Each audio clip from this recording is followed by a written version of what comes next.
Salut tout le monde, je vous retrouve cette semaine avec ce nail art que j'aime beaucoup faire en ce moment. Je le trouve parfait pour ce printemps-été. Donc pour le réaliser, vous aurez besoin d'un vernis blanc, de 2 vernis verts. Vous n'êtes pas forcé d'avoir les mêmes couleurs que moi, un vert clair et un foncé feront très bien l'affaire. Et pour finir, d'un pinceau. Je commence par appliquer 2 couches de vernis blanc sur mes ongles et je laisse bien sécher. Dans un récipient, je mets une goutte de vernis foncé, j'en prélève un petit peu et je commence en traçant une feuille. Je débute dans un angle, ça permet par la suite d'étoffer tout autour, alors qu'en commençant en plein milieu, je vous assure que ça ne ferait pas le même effet. Je trace une autre feuille, au bout de mon ongle cette fois, et dans une autre direction, ça permet d'avoir un mouvement sur le design. Comme vous le voyez, rien n'a besoin d'être parfait. Si ce n'est pas opaque, ce n'est pas grave, et c'est même important de ne pas faire des feuilles qui se ressemblent. Et surtout, de même taille.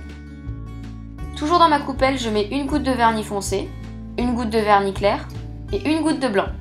Voilà pourquoi vous n'êtes pas forcé d'avoir les mêmes couleurs. Quand on n'a pas forcément ce qu'on veut, on n'a qu'à les mélanger entre elles. Je viens dans un autre angle tracer une feuille, et je vais combler un peu les blancs, en n'hésitant pas à chevaucher mes précédentes feuilles pour donner de la perspective.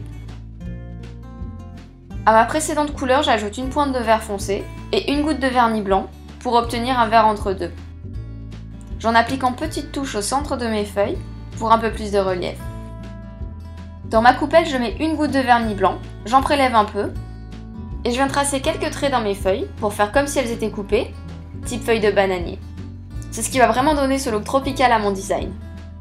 Une fois que tout est bien sec, je finis par une couche de top coat.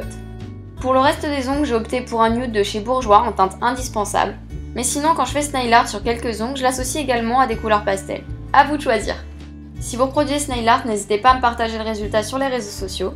Je vous fais de très gros bisous et à la prochaine. Ciao.